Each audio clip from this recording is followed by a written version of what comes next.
सहस्नेह नमस्कार. मी कुमारी आरोही योगेश ठोके, तालुका सिन्नर, जिल्हा नाशिक. या शाळेचे नाव चाणक्य विद्यालय सिन्नर. तसेच आज राज्यस्तरीय स्तरावर मला विषय मांडण्याची गरज भासते ते म्हणजे AI शाप की वरदान. विद्येविना मती गेली, मतीविना नीती गेली. अहो, ही केवळ ओळ नाही तर हा मानवी संस्कृतीचा एक इशारा आहे. अहो, मानवाने आज किती प्रगत तंत्रज्ञान उपलब्ध केलंय बघा ना. या AI वरूनच तर आपल्याला कळतंय. आणि आताच मी म्हणाले की ही फक्त ओळच नाही तर हा मानवी बुद्धीचा एक विस्तार आहे.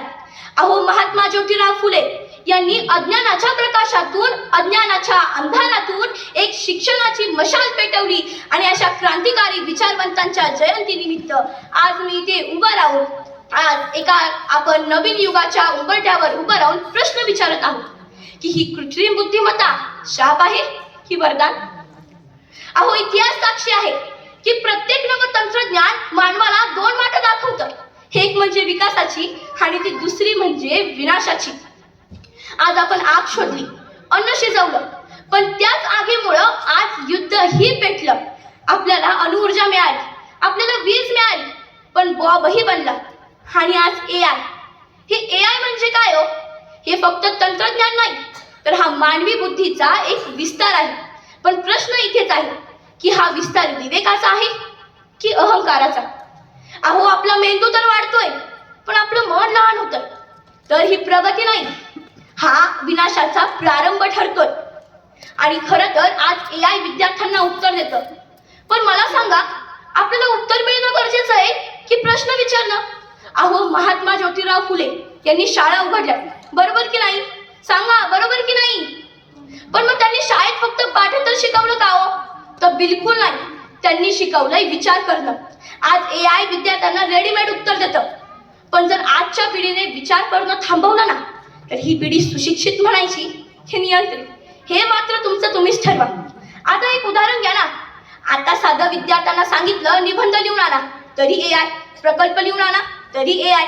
पण जेव्हा उद्या मात्र त्यांना मंचावर उभं राहून आपलं स्वतःचं मत व्यक्त करण्याची संधी मिळते ना, तेव्हा मात्र त्यांच्याकडे शब्द असतात पण विचार नसतात. त्यांच्याकडे आवाज असेल पण त्यांची आत्माच नसेल. आणि इथेच त्या AIचं दुसरं रूपही दिसतं. एक ग्रामीण भागातील विद्यार्थी ज्याच्याकडे शिकवायला शिक्षक नाही पण तो AIच्या मदतीने शिक्षण घेतोय. एक शेतकरी पीक, हवामान, माती याचा अचूकपणे अंदाज लावू शकतो. आणि असाच एक प्रसंग मला तुम्हाला आज इथे सांगावासा वाटतो.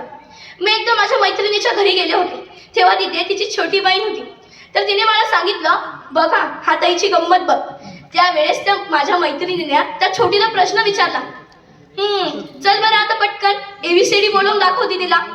त्यावेळेस ती छोटी 1-2 मिनिटात स्तब्ध शांत उभी राहिली.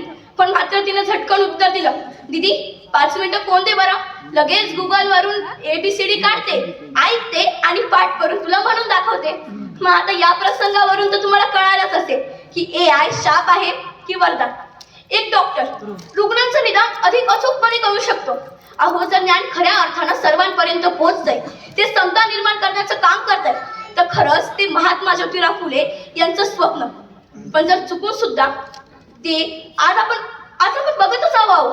बघायचं काय, बघतच आहोत आपण की आज सध्या AI मुळे खूप मोठे प्रश्न निर्माण होत आहेत. AI मुळे नोकऱ्यांचा प्रश्न उपलब्ध होतोय, फेक अकाउंट्स वेगाने पसरतात, त्यासोबत मानव निर्णय घेण्याची क्षमता गमावतोय.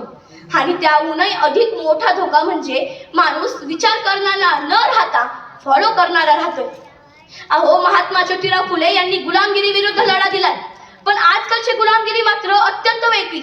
अहो, ती साखळ्यांनी नव्हे तर ती सुविधांनी बांधते. जिथे मानवाचा विचार थांबतो ना, तिथूनच मानवाची गुलामगिरी सुरू होते हे निश्चित आहे. म्हणून हा AI हा प्रश्न केवळ तंत्रज्ञानाचा नाही.